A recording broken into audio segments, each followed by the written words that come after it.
Shalom, Bapak Ibu, saudara sekalian yang dikasihi dalam Tuhan. Kembali pada hari ini kita akan merenungkan kebenaran firman Tuhan. Tema yang saya berikan untuk renungan pada malam hari ini adalah kehangatan dan ketegasan.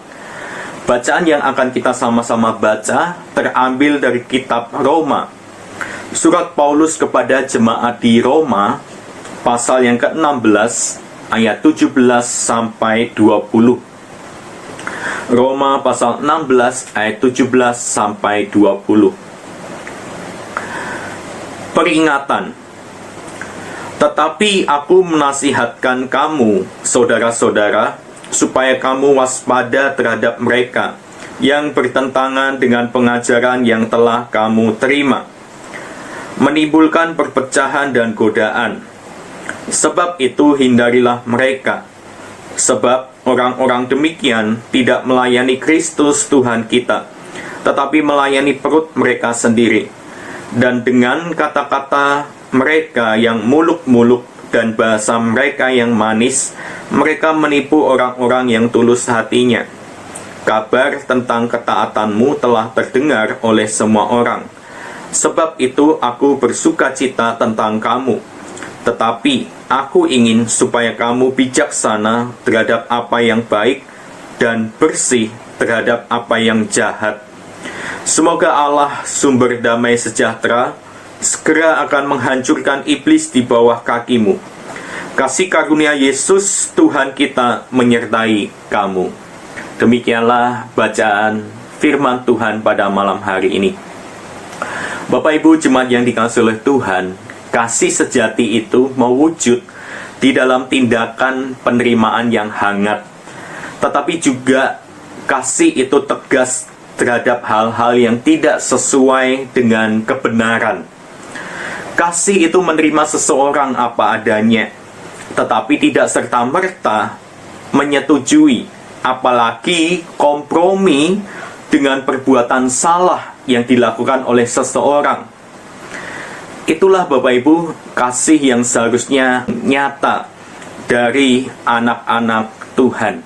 Bapak Ibu yang dikasihi oleh Tuhan, walaupun Paulus itu penuh dengan kehangatan dan kasih kepada jemaat Tuhan, tetapi ia pun bersikap tegas terhadap para pengajar palsu.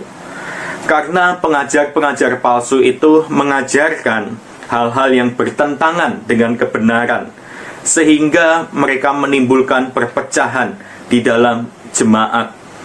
Pada hakikatnya, pengajar-pengajar palsu itu tidak melayani Kristus, melainkan mereka melayani perut mereka sendiri. Sikap mereka licik dan licin dan lihai juga, Bapak Ibu. Menipu dengan kata-kata muluk dan manis.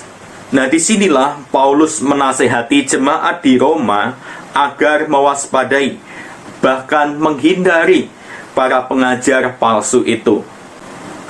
Ketegasan Paulus ini sangat terasa dalam menyikapi, dalam tanda kutip, prestasi yang dimiliki oleh jemaat di Roma. Kita bisa lihat di ayat 19 sampai 20. Jemaat di Roma dikatakan oleh Rasul Paulus, mereka sangat taat. Mereka terkenal akan ketaatannya terhadap Injil. Mengetahui hal itu, Paulus bersukacita. Akan tetapi ia tidak menghendaki supaya jemaat di Roma itu menjadi terlena. Masih ada berbagai kekurangan yang dimiliki oleh jemaat di Roma di sana di sini. Penuturan Paulus yang panjang lebar tentang pengajaran dan praktik hidup Kristiani di dalam surat Roma itu menunjukkan semuanya, Bapak Ibu. Kalau kita membaca secara keseluruhan, Paulus sangat menegur dan sangat tegas terhadap pengajaran-pengajaran yang berkembang, terutama tentang Yudaisme atau Helenisme yang terjadi di dalam tubuh jemaat di Roma. Masih banyak kekurangan jemaat di sana dan di sini, termasuk di dalam pengajarannya. Meskipun mereka dikatakan taat terhadap Injil. Oleh sebab itu, Bapak Ibu, Rasul Paulus mengatakan jemaat di Roma harus banyak berbenah. Apa yang menjadi nasihat? Kita lihat di ayat yang ke-19. Mereka seharusnya dapat bijaksana terhadap apa yang baik dan bersih terhadap apa yang jahat. Ketika mereka bisa melakukan itu semua, niscaya iblis tidak bisa merusakkan iman dan kesaksian mereka. Sebaliknya, kuasa iblis akan dihancurkan oleh kesaksian iman mereka.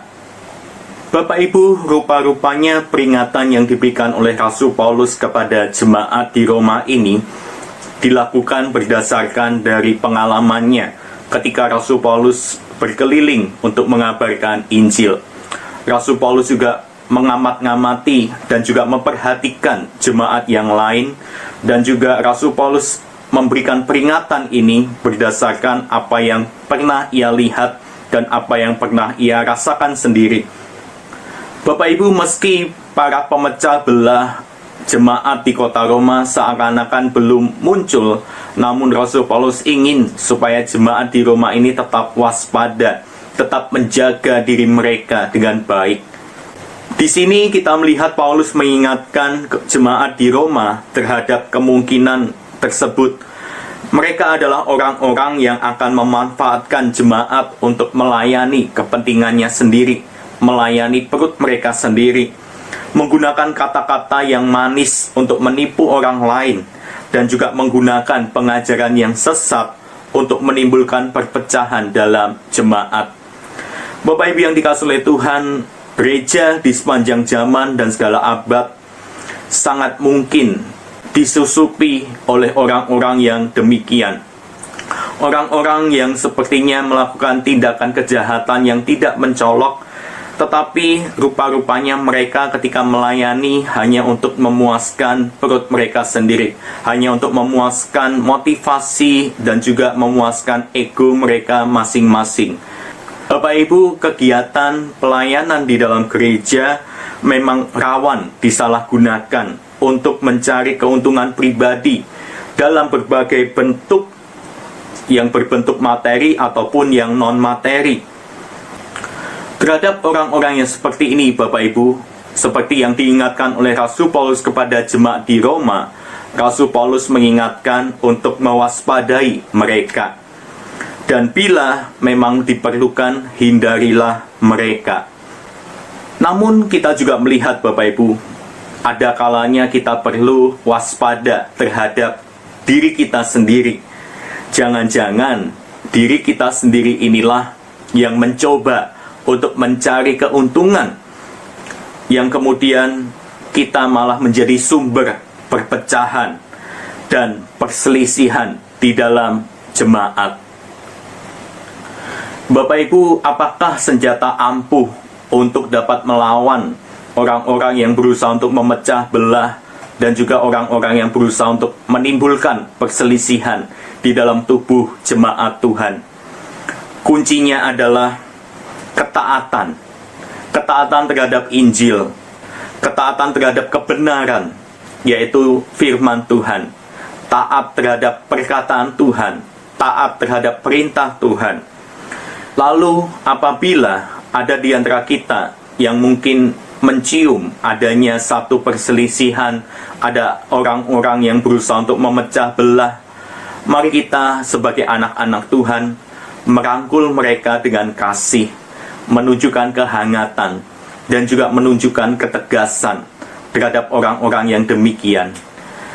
Mari kita belajar untuk mengasihi mereka, menerima mereka, dan juga mengampuni mereka apabila ada di antara mereka yang berusaha untuk memecah belah persatuan dan kesatuan tubuh Kristus.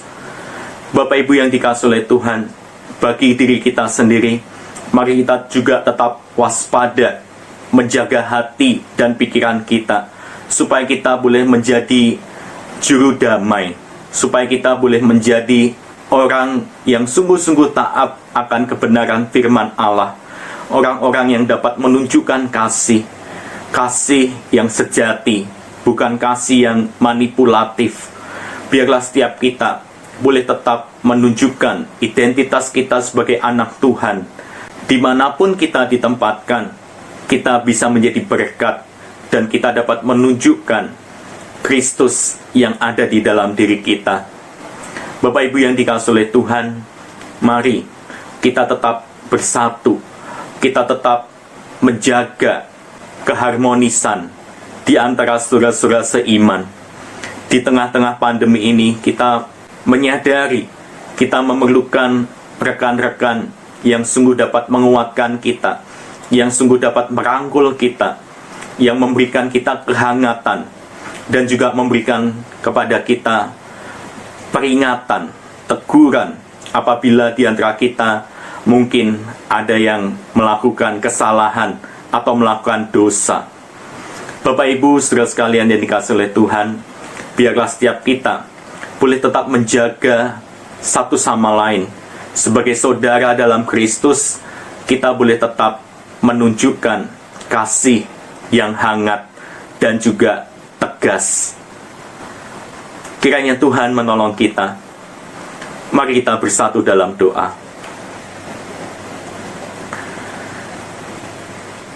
Tuhan, Allah Bapa kami yang bertata dalam kerajaan surga yang mulia, Tuhan tolong kami, supaya kami sebagai anak-anak Tuhan, di tengah-tengah pandemi ini, boleh tetap menunjukkan kasih kami yang hangat terhadap saudara seiman kami, dan juga menunjukkan suatu ketegasan kepada mereka yang saat ini mungkin sedang jatuh, mungkin sedang ada dalam kelemahan, mungkin sedang ada dalam pergumulan. Biarlah kehangatan dan ketegasan yang diwujud nyatakan melalui kasih kami boleh dapat dirasakan oleh orang-orang sekitar kami. Biarlah kami boleh meneladan Engkau sendiri ya Tuhan, yang berbagi kasih, menunjukkan kasih yang hangat, dan juga menunjukkan kasih yang sejati kepada kami, manusia yang berdosa ini. Terima kasih ya Tuhan. Kami serahkan seluruh kehidupan kami ke dalam tangan Tuhan. Kami serahkan untuk penanganan pandemi COVID-19 ini. Kiranya Tuhan turut campur tangan di dalamnya, agar setiap pergumulan yang dihadapi oleh dunia ini dapat Tuhan berikan jalan keluar yang terbaik. Kami serahkan ya Tuhan, bagi setiap kami, biarlah kami boleh tetap mematuhi protokol kesehatan, dan biarlah tubuh kami boleh tetap dijaga dan dapat beraktivitas dengan tubuh yang sehat. Terima kasih ya Tuhan. Kami serahkan seluruh kehidupan kami ke dalam tangan Tuhan. Bagi setiap orang tua yang masih mendampingi anak-anak belajar di rumah, berikan kami kekuatan, berikan kami hikmat untuk dapat mengajar dan mendampingi anak-anak kami. Kami serahkan ya Tuhan untuk setiap kami yang mungkin masih bekerja. Kiranya Tuhan yang akan berikan kami kesehatan, kekuatan ekstra di dalam pekerjaan kami. Kami serahkan juga Tuhan untuk bangsa dan negara kami.